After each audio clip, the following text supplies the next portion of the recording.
The junta nations did the unthinkable. So guys, after leaving Ecowas, the junta nations, which is made up of Burkina Faso, Niger, and Mali, have come up to pursue a common currency. Don't forget that the reason for quitting Ecowas is because they said they don't like the way West Africa is parlaying with the West. Possibly they are not happy with the Nigerian president, who is now closely relating with France. The junta nations feel this is a very big betrayal for them, and this is one of the reasons why they are quitting ECOWAS. Listen to this. Considering the current suspended state of these three Sahel countries and the non-fulfillment of their financial responsibilities and other obligations to the regional body since their suspension, it is not clear if they have a right to withdraw from the regional body. The only Arab-speaking member of the body, Mauritania, that pulled out in year 2000, followed this procedure laid out in the treaty. Four countries are currently under suspension by ECOWAS. They are Guinea, Mali, Burkina Faso, and Niger. Conflict. In northern Mali, the country is divided de facto into two. In the Democratic Republic of Congo, 120 armed groups. Yet it is the busiest airspace in the continent of Africa. Minerals are being taken away to Europe and America. Central African Republic, the same. Libya, the same. Several months ago, I wrote to the chair of the African Union and all African heads of state and said, convene a meeting with only one agenda item. What can we do to save Africa from this slide? Only 4 replied. That is the state of the continent of Africa. We must deal with the basic things. We must solve conflict. We must change our governance. Because if we don't deal with the question of governance, we are going nowhere. Africa has become a continent where after every election there is conflict. Because the pursuit of power is the cutthroat competition where throats are actually cut. And when the SMO was here and he consulted the oracles, he discovered that we have a problem in that direction. And that the sooner we resolve that, the safer we will be. Africa can rise and Africa will rise. But it's not going to rise by prayer and fasting. We must pray and fast, but it will not happen. Because the last time I checked, even those of you are believers, when Abraham was taken from Ur of the Chaldeans and given Canaan, it was not on a silver platter. He had to fight the Canaanites. He had to fight the Philistines. That is the nature of divine instruction. Go ye and subdue the world by the sweat of thy brow. The kitchen where they make manna was closed. Manna will no longer come. Because you must now make your manna. And it is our duty, therefore, as Africans to begin to rethink the younger generation. You know, there is a saying in Chichewa in Malawi that more precious than our children are our children's children.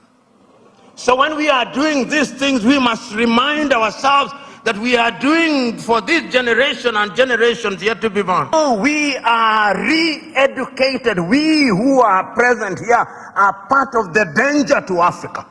Because even in our unguarded moments, I went several years ago to the university at Harvard and talking to students, and one of them said that Harvard was the best school in law, in teaching of law. I said, whose law? Nigerian law?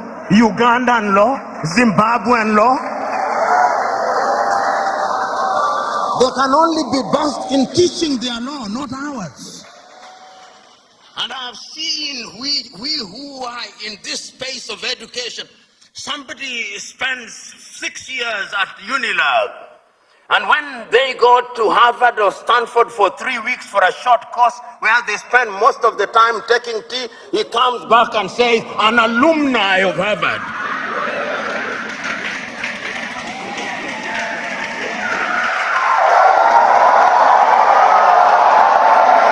So the time is now. The time is now to begin re-educating ourselves. The time is now to exercise the ghost of low self-esteem. You know, Africa has many things. We have talked about our mineral resources. We've talked about our arable land. We have talked about many things, but from where I sit, the greatest African resource is the human resource.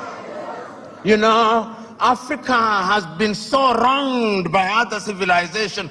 We were the enablers of the first industrial revolution.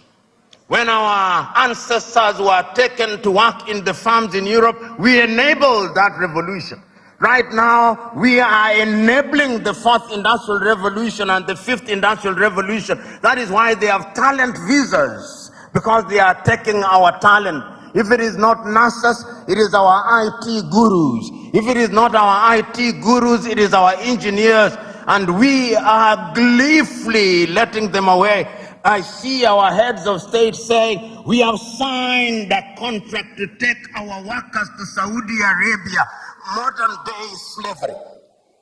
And you know, just this morning my wife sent me a proverb from Turkey that when you elect a clown and you think that he will be a king, what he does is to convert the kingdom into a circus. And I am suggesting to us that that is part of the African problem, because it starts with political hygiene. Most of Africa is suffering because we do not have democracies. We have kakistocracies.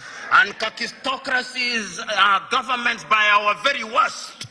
This is what we must deal with, and this is what we must say. Who do we elect into our public offices? Because, as I've said before, when you allow hyenas to take care of goats, why should you be surprised when the goats are eaten? This is the same. And Africa is only going to realize our potential in all areas when, by dint of choice, we enable and allow our best men and women to serve in different areas. I've heard it being said about Lee Kuan Yew in Singapore. I've heard it being suggested about Mahathir Mohamad in Malaysia. I've heard it being said about Japan. I've heard it being said about other countries. But there was a conscious decision on the part of those individuals and the followership. We always talk about leaders, but we never talk about the followers. The followers must also style up. Africans on average are for some reason attracted to thieves. Africans are for some reason attracted to men and women who cannot serve her.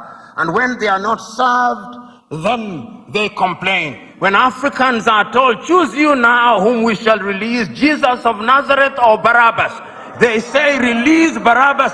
And when Barabbas behaves like Barabbas, they say, why are you not behaving like Christ? It cannot be done. And this is what we must do. And I am submitting to us that it can be done and it should be done. I know a number of African countries, and I travel this continent sufficiently to know that there are African countries that are doing well. They are trying. There is no nation without trials and tribulation. We are fond of talking about the United States of America as an exemplar of that which is good and bad. When they said in 1776 that they held certain truths to be self-evident, that all men were born equal, that they were endowed by their Creator with certain unalienable rights, that among those were life, liberty, and the pursuit of happiness. Were blacks included? No, they were not. Did they not fight a civil war? Yes, they did. Are they not frustrating people until 1963? Did George Floyd, was he not killed only recently? There is not a single nation without trials and tribulation. And we must therefore remind ourselves that we have the wherewithal to catapult Africa into a different orbit. So guys, the Ecowas countries didn't see this coming, you know.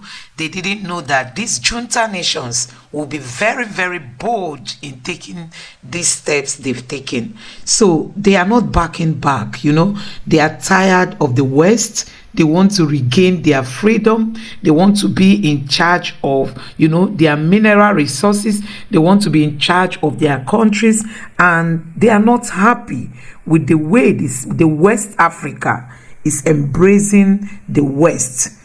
Also, the sanction that was given to these countries by ECOWAS, has really hit them hard, but they are not giving up because of those sanctions. Like we all know, Niger is suffering from electricity because Nigeria has cut off power from them. Nigeria supplies them with power, but that has been taken off the table.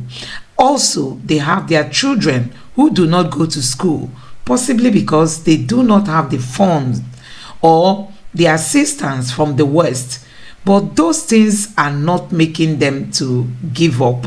They are determined, they want to be free, and they want to be the ones who are in charge of their nations.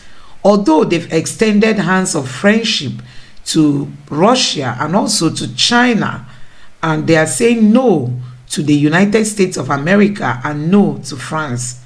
Who knows where this is going to lead them to? We keep our hands crossed as we keep watching how all this unfolds. But let's be truthful to ourselves. It is time for an Africa to arise and be mature. Africa should no longer be a child. Africa is big enough to be responsible of itself. Africa is mature enough to take care of its needs. It is time for us to reduce our dependence on the West because they put pressure on us to do the things that do not suit our people.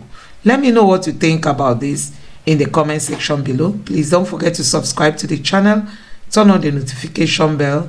Thank you.